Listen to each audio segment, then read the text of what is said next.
Alors, je vous fais découvrir l'application Book Creator. C'est celle avec un livre en pointillé avec fond arc-en-ciel. Lorsqu'on l'ouvre, on remarque qu'il y a déjà un livre à l'intérieur. C'est un didacticiel. En fait, c'est un livre qui vous montre comment créer votre propre livre numérique.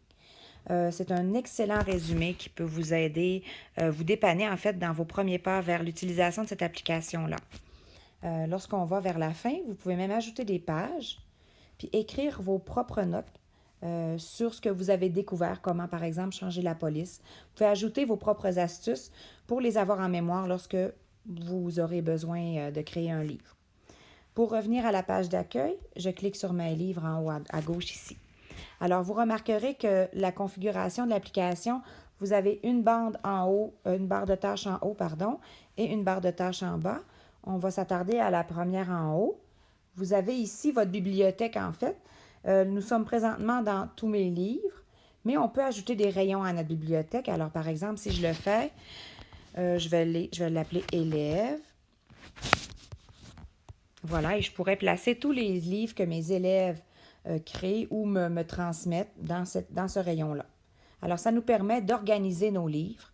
Lorsqu'on en a plusieurs, c'est peut-être plus simple de s'y retrouver, mais ce n'est pas nécessaire non plus. Si on veut, par exemple, supprimer un rayon, il suffit de le glisser vers la droite et il s'efface. En bas, ici, vous avez une section pour les enseignants. Alors, c'est possible de vous... Pardon, j'ai cliqué sur Assistance. C'est possible pour vous de vous connecter en tant qu'enseignant. Ça vous sera sûrement très aidant lorsque vous voudrez publier des livres en ligne. On en parlera un peu plus tard. Vous avez également la zone Assistance sur laquelle j'ai cliqué tout à l'heure, qui est ici. Ça, c'est du support technique, en fait, en ligne. Vous avez des textes, des articles et des tutoriels, mais malheureusement, ils sont tous en anglais. Alors, si vous vous débrouillez, ça peut être très aidant pour vous. Ensuite, en haut à droite, vous avez ici là, des petits rectangles. En fait, c'est pour classifier vos livres, pour les voir comme sur une étagère de bibliothèque. Ça ne change pas grand-chose. Ici, vous avez Nouveau livre. C'est là qu'on va créer notre livre. On va y revenir tout à l'heure. Et dans la barre de tâches en bas, vous avez le premier onglet, c'est des livres. Importer un livre. Par exemple, quelqu'un vous envoie un lien, vous pouvez l'importer dans votre Book Creator et le modifier. Déplacer vers, par exemple, un rayon de bibliothèque. Si, par exemple, quelqu'un vous importe un livre ou vous en créez un, vous voulez ensuite le placer dans une bibliothèque, c'est là que vous pouvez le faire. Et vous pouvez aussi copier le livre. Si vous voulez, par exemple, faire, comme par exemple, moi, mes trousses pédagogiques, je les fais sur Book Creator. Je ne repars pas à zéro à chaque fois. Je copie ma trousse de la semaine précédente. Alors, j'ai 2 livres identiques et ensuite, je le modifie. Fait que je ne pars pas de zéro à chaque fois. Ici, c'est pour la lecture d'un livre de façon comme plus interactive. Alors, vous pouvez glisser les pages. On clique sur OK lorsqu'on a terminé. Et celle-ci, c'est pour exporter votre livre, soit en version EPUB, c'est la version qu'on peut modifier, soit en format PDF, on peut l'imprimer. Et les liens, par exemple, les liens, les hyperliens et les commentaires vocaux vont être actifs quand même dans le PDF. Et vous pouvez l'exporter en vidéo pour publier sur le web, mais à ce moment-là, les liens ne seront pas actifs. Alors voilà pour les fonctionnalités de l'application. Il va en avoir d'autres qui vont s'ajouter lorsque vous aurez plusieurs livres. Vous pourrez les combiner, vous pourrez, en tout cas, on va explorer ça plus tard. Alors, commençons avec nouveau livre. On veut créer un nouveau livre. On a plusieurs possibilités de format. Vous les voyez. Alors, pour aujourd'hui, on va utiliser, par exemple, le livre carré. Alors, le livre s'ouvre. La première page, c'est écrit ici, c'est la couverture. Alors là, je veux ajouter à ma page un titre. Je vais cliquer sur le plus ici, à droite. J'ai la possibilité d'ajouter une photo, de prendre une photo, d'écrire avec un crayon, d'ajouter une zone de texte, d'ajouter du son. Ça, c'est seulement dans l'onglet Médias. Si je clique sur Autre ici, je peux ajouter des formes, des fichiers, une carte et un lien. Alors, bon, allons-y simplement pour là. J'ajoute un texte. Alors, une fenêtre s'ouvre. Je vais appeler mon livre « Les animaux ». Oups, je vais enlever mon pointeur, ça ne m'aide pas. Les animaux polaires, par exemple. Quand j'ai terminé, je clique sur OK ici en haut à gauche. Là, mon texte, il est petit, il n'est pas de la bonne police et je voudrais le placer de couleurs différentes. Alors, je m'en vais, je m'assure que mon texte est sélectionné. Hein, il faut bien voir autour la sélection bleue et je clique sur le i, ici à côté du plus. Là, vous voyez, je ne peux pas modifier mon texte parce que mon texte, c'est désélectionné. Alors, je reclique sur mon texte et je clique sur le i. À ce moment-là, vous voyez que je suis dans texte. Je peux grandir la police ici en glissant mes doigts. Je vais l'agrandir un peu et là, tu vois, ça s'est placé sur 3 lignes. Je n'aime pas. Je peux agrandir ma zone de texte et le placer au bon endroit. Je retourne dans mon i. Je peux mettre mon écriture en gras, en italique ou surligné. Je peux changer la police. Il y en a quand même plusieurs dans l'application. Je vais choisir celle-ci. Voilà. Je retourne. Je peux changer la couleur de ma police. Je la mets bleue. Je retourne. Je peux mettre un arrière-plan à mon écriture. Par exemple, si je choisis une page foncée, je pourrais mettre... voilà, je pourrais mettre comme ça. Je pourrais mettre du blanc si je choisis un fond de page foncé. Je pourrais en mettre aucun aussi. Et vous pouvez aussi choisir votre propre couleur qui fonctionne, qui s'agence mieux avec l'image que vous avez choisie. Alors, je retourne. Je peux ajouter de l'ombre à mon écriture et je peux décider si je la place à gauche, centrée, à droite ou justifiée. Ça, c'est à vous de voir. Je peux aussi reculer mon écriture si je veux, par exemple, qu'une image arrive par-dessus ou je peux la placer en premier plan. Finalement, je peux la supprimer en cliquant sur ce bouton-là. C'est ce qu'on ne fera pas aujourd'hui. Bon, alors mon titre est écrit. Je voudrais ajouter un fond à la page. Alors, je désélectionne le titre parce que sinon, je vais encore arriver sur texte. Et là, je peux choisir la couleur de ma page. Je peux la mettre unie comme ça. Mais je peux aussi choisir des fonds de page plus attrayants. Alors, je peux décider de mettre des pointillés. J'ai aussi des bordures comme ça que je pourrais ajouter. J'ai des papiers. On a des motifs. Et on a des textures. Alors, pour ce livre-là, je vais choisir une texture qui fait un peu comme la neige. Voilà. Lorsque j'ai terminé, je peux cliquer n'importe où. Alors maintenant, on va ajouter une image à notre livre numérique. Alors, je clique toujours sur le plus parce que c'est toujours là qu'on ajoute des éléments. Je clique sur photo et là, dans mes photos, je vais choisir une image, par exemple, les polars. Alors là, mon image est ici. Je peux la déplacer en appuyant dessus. Je peux l'étirer en cliquant sur le coin et je peux la placer au centre. Regardez comme ça. J'ai des repères qui m'aident à la placer au bon endroit. Alors voilà, je la place comme ça. Si jamais vous voulez voir ce que pourrait vous ajouter, je pourrais l'agrandir par exemple comme ça. Voilà. Et placer mon titre devant. Alors, si je voulais faire ça, je cliquerais sur mon i et j'irais placer mon image derrière. À ce moment-là, elle est comme en fond de page et mon titre apparaît devant. J'aurais pu aussi sélectionner mon titre et le placer à l'avant comme ça. Les deux fonctionnent. Alors, j'ai ma page titre qui est terminée. Je peux aussi, si par exemple mes élèves sont au préscolaire ou sont non-lecteurs, ajouter ma voix. Alors, j'ajoute un son. Lorsque je suis prête, je clique sur le bouton rouge et je peux lire par exemple le titre. Les animaux polaires. Quand j'ai terminé, je reclique sur le bouton. Voulez-vous utiliser cet enregistrement? Oui. Et là, il y a un haut-parleur qui apparaît. Les animaux polaires. Voilà, je suis satisfaite, alors je peux le placer ici. Si je n'étais pas satisfaite, je cliquerais prolonger sur mon haut-parleur. Je pourrais le couper. Et si, par exemple, c'est un livre que j'envoie en version modifiable aux enfants, je peux verrouiller tout ce qui est sur ma page titre. À ce moment-là, les élèves ne pourront pas le bouger. Vous voyez, c'est devenu figé dans l'écran. J'utilise la fonction verrouiller lorsque j'envoie, par exemple, un livre par exemple, un livre numérique à mes élèves et que je veux qu'ils déplacent les haut-parleurs au bon endroit. Par exemple, si j'utilise les parties du corps, je nomme toutes les parties du corps sur un haut-parleur différent et je place une image du corps humain. Et là, les élèves doivent, par exemple, je vais Les déverrouiller animaux polaires. celui-là. Et ils doivent placer, par exemple, la tête, le bras près du bras. Et ensuite, je peux vérifier s'ils ont bien compris. Alors, c'est dans ce cas-ci où je verrouillerai, par exemple, l'image de fond, mais je ne verrouillerai pas les haut-parleurs. Les élèves pourraient les déplacer. Alors, voilà pour ces 3 fonctions-là. Je veux ajouter une page à mon livre. Je clique sur la flèche à droite. Là, bon, je vais ajouter un animal polaire. Alors, je vais dans mes photos. Je choisis le macareux, par exemple. Je vais mettre une page les oiseaux des animaux polaires. Alors, je déplace ça ici. J'ajoute une autre photo.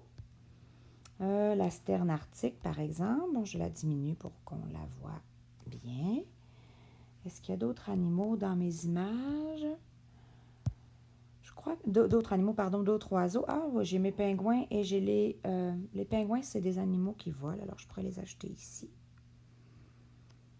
Là, vous pouvez organiser ça comme vous voulez. Je pourrais même ajouter les manchots, qui sont considérés comme des oiseaux, mais je ne les ai pas. Alors, c'est réglé. Voilà. Je vais ajouter un titre. Je pourrais écrire, tiens, je vais écrire les oiseaux. Alors, j'ai cliqué sur le crayon dans le plus. Ici, j'ai mon crayon. J'ai différentes mines. J'ai un surligneur, j'ai un crayon de cire, j'ai un feutre. Ici, j'ai la grosseur des mines et ici, j'ai un crayon qui fait des... attendez, je vais enlever ça. Je peux choisir, par exemple, de faire des talons. Ça, c'est pas pertinent du tout. Pardon, je vais enlever ça. Alors là, je veux annuler l'action que j'ai faite. Je peux effacer avec l'efface qui est ici. J'efface tout ce qui a été dessiné. Je pourrais aussi, par exemple, mettons que je fais un trait. Je fais un trait et je peux seulement effacer le trait. Alors, si je veux tout effacer, je reset drawing, comme ça, ou je sélectionne l'efface et j'efface le trait. Voilà. Alors, je disais que j'écrivais les oiseaux. Je peux choisir la couleur que je veux. Il y a même des encres magiques ici. Je vais choisir bleu et j'écris les oiseaux.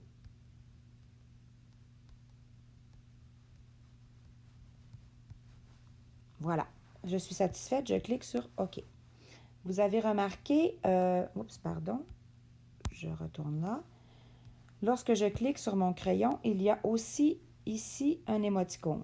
Je clique dessus et ça vous permet d'ajouter différents émoticônes qu'il y a comme dans vos cellulaires. Voilà. Alors, mon titre est écrit. Je pourrais ajouter aussi un haut-parleur pour dire que j'ai écrit les oiseaux. Les oiseaux. Je peux aussi expliquer toute la page en utilisant le haut-parleur. Là, vous voyez, il y a une bande rouge qui apparaît. C'est normal, c'est parce que c'est le pli de la page. Alors, je ne pourrais pas placer mon haut-parleur à gauche. À ce moment-là, ce que je pourrais faire, regardez, j'ai sélectionné mon texte écrit.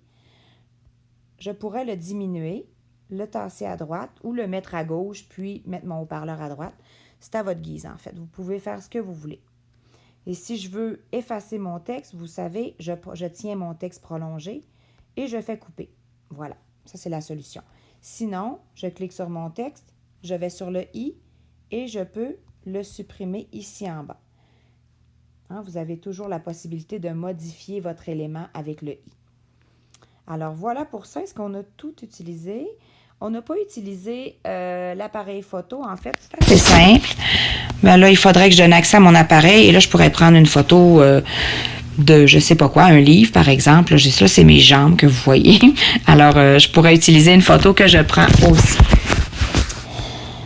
Je vous ai parlé tout à l'heure qu'il y avait l'onglet Média et ici, il y a l'onglet Autres. Allons dans Autres.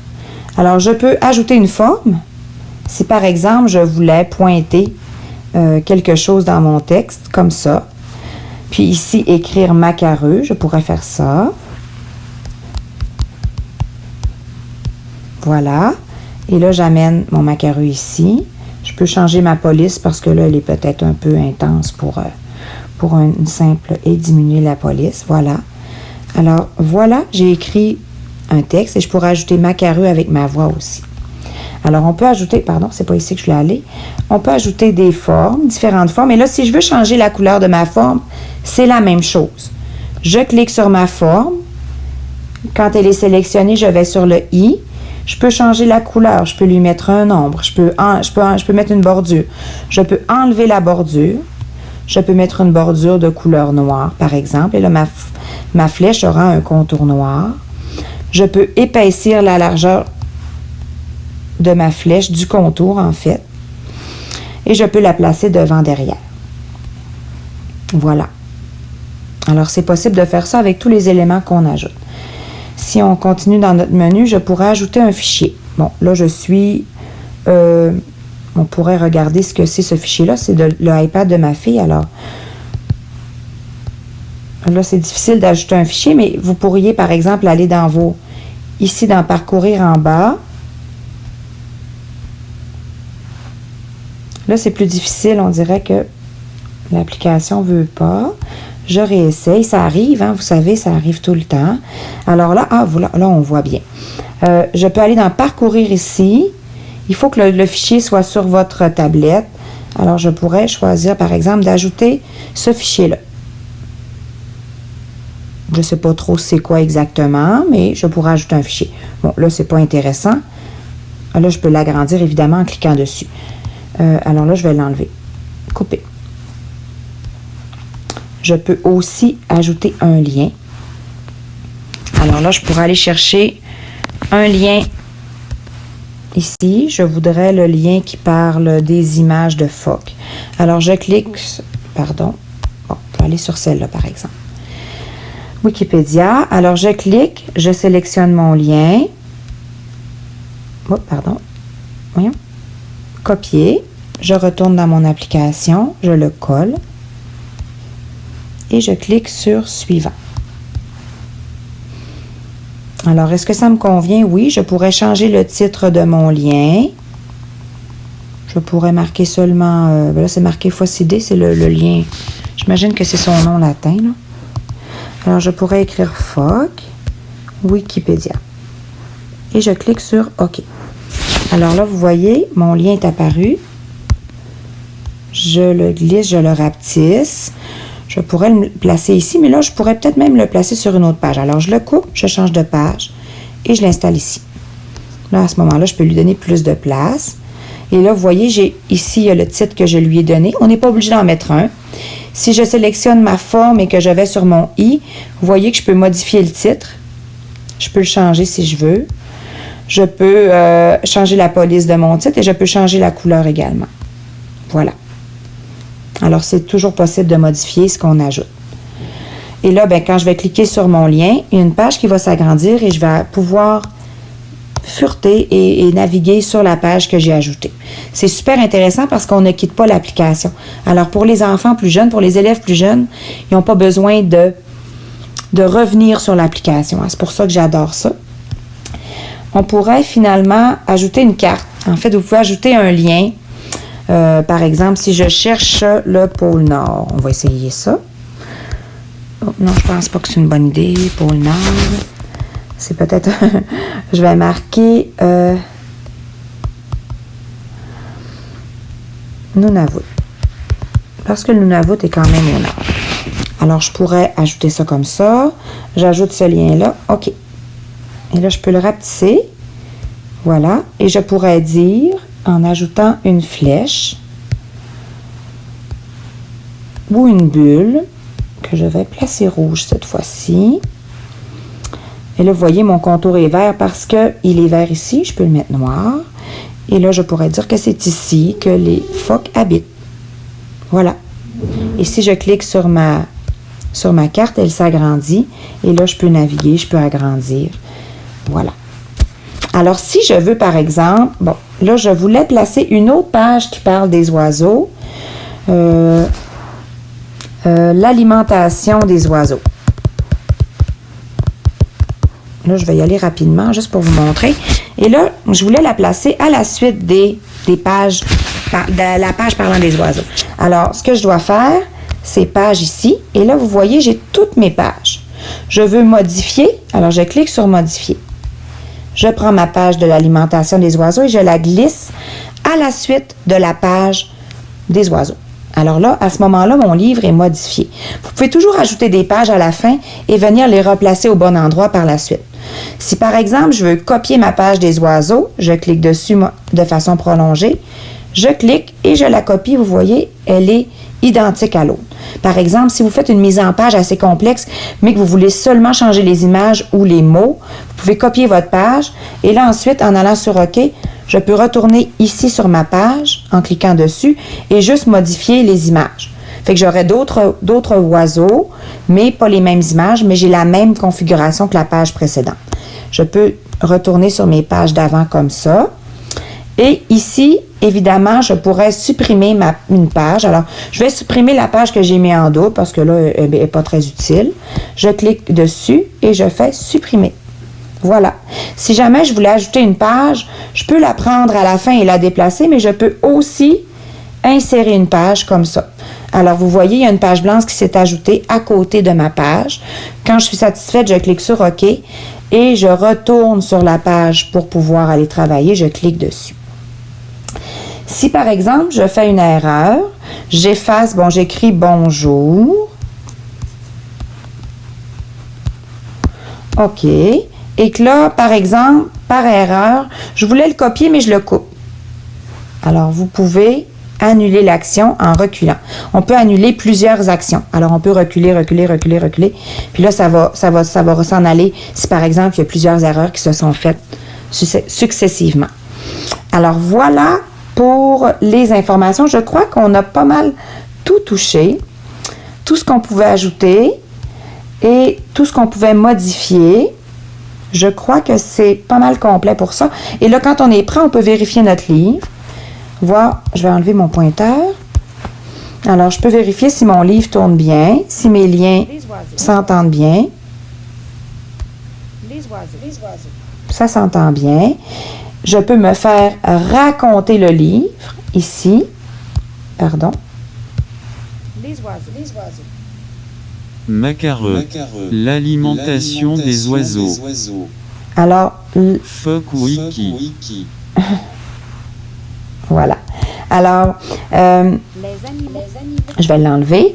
Alors, le lecteur automatique va lire les haut-parleurs et lire le texte qui est écrit. Il ne lira pas le texte qu'on écrit, par contre, à la main. Ici, vous avez les paramètres de votre livre. Vous pouvez mettre les pages côte à côte ou mettre des pages simples comme ça. Vous pouvez utiliser différentes voix. Évidemment, là, on a français. On peut choisir différents. On peut choisir français, Amélie qui n'a pas l'accent français de France. Ensuite, vous pouvez mettre des mots en surbrillance lorsque ça lit. C'est très intéressant si vous faites, par exemple, une histoire avec vos élèves. C'est ce que vous voyez tout à l'heure qui était jaune. Donc, vous pouvez le désactiver. Lire les fichiers multimédia. Tourner les pages automatiquement. Et paroles de débit plus lent, par exemple, pour les lecteurs débutants. Vous pourriez placer ça. Finalement, ce qu'on peut faire ici, c'est exporter notre livre, le publier en ligne, le publier en EPUB, ça c'est pour le modifier, l'envoyer à quelqu'un pour qu'il le modifie, exporter votre PDF pour, par exemple, le faire imprimer ou exporter une vidéo pour la mettre, par exemple, dans un site web ou peu importe. Alors, ça fait le tour des applications de notre application Book Creator. Alors, vous voyez, mon livre est maintenant dans ma bibliothèque, tous les livres. Je pourrais l'ajouter je vais l'ajouter, par exemple, à recherche. Voilà. Enter. Alors là, je vais placer mon livre dans recherche et voilà, il est là. Il est dans tous mes livres, mais il est aussi dans mon onglet recherche. Notre livre est achevé. Notre livre est dans notre bibliothèque et maintenant, je veux le publier en ligne pour mes élèves. Tout d'abord, il faut se connecter. Tout à l'heure, je vous avais montré ici qu'il fallait se connecter. Alors, je me suis connectée. Vous voyez, je suis connectée et je vais publier mon livre en ligne. Je clique sur le carré avec la flèche qui sort et je vais cliquer sur « Publier en ligne ». Alors, je peux ajouter un titre à mon livre. Je vais enlever mon pointeur.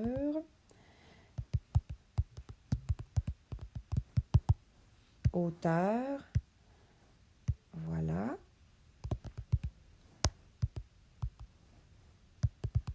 Voilà. Et là, ben, ça dit, une fois que publié, votre livre peut être consulté sur bookcreator.com avec un lien privé. Vous pouvez choisir avec qui partager ce lien et vous pouvez arrêter la publication à tout moment. Alors, quand je suis satisfaite du titre et de l'auteur, je clique sur « Publier ». Alors, ça prend un certain temps. Il est en cours. Je vais recevoir un courriel lorsqu'il sera publié. Et un indice pour savoir s'il est terminé, ici, la planète est toute bleue. Alors, quand on le voit, quand c'est un livre avec plusieurs pages et plusieurs éléments comme des images, des liens, ça prend beaucoup de temps et on voit la planète devenir bleue progressivement. Alors, si par exemple, je clique sur ma planète maintenant, je peux aller le voir en ligne. Et c'est ce que les élèves vont faire. Ils vont arriver sur lorsqu'ils vont cliquer sur votre lien, ils vont arriver sur l'activité en ligne et ils vont pouvoir écouter les oiseaux au parleur et ils vont pouvoir le lire. Ils pourront aussi se le faire raconter. Et là, ici, on peut voir les pages une à la fois ou les pages côte à côte. On peut changer la voix. On a le même menu que les paramètres de tout à l'heure lorsque votre livre était terminé. On peut le partager aussi, mais ça, c'est pas nécessaire là, pour votre utilisation personnelle. Vous pouvez l'imprimer. Alors voilà. Voilà pour le livre. Et là, comment je fais pour envoyer le lien à mes élèves? Je retourne à mon application. Alors, vous voyez ici, je peux arrêter de publier. Si je clique dessus, mon livre n'est plus en ligne et je peux partager le lien. C'est ici que je vais. Alors là, je vais copier mon lien. Et je peux aller l'envoyer sur... Ben là, ce n'est pas mon iPad, j'ai pris celui de ma fille pour qu'il soit vierge de tous mes livres et de toutes mes connexions. Alors, je prends le lien, je le copie. Moi, je le copie dans une publication CISA que j'envoie à tous mes élèves. Je peux le copier dans un courriel. Je peux le copier sur Facebook. Je peux le copier à tous les endroits possibles. Alors, c'est ça. C'est aussi simple que ça. Et la personne qui verra le lien sur son Facebook, sur son CISA, pourra cliquer dessus et la page que vous avez vue tout à l'heure apparaîtra. Alors voilà, j'espère que ce tutoriel pas à pas des fonctions de base de Book Creator vous aidera à créer vos propres livres et vous aidera dans votre pédagogie de classe.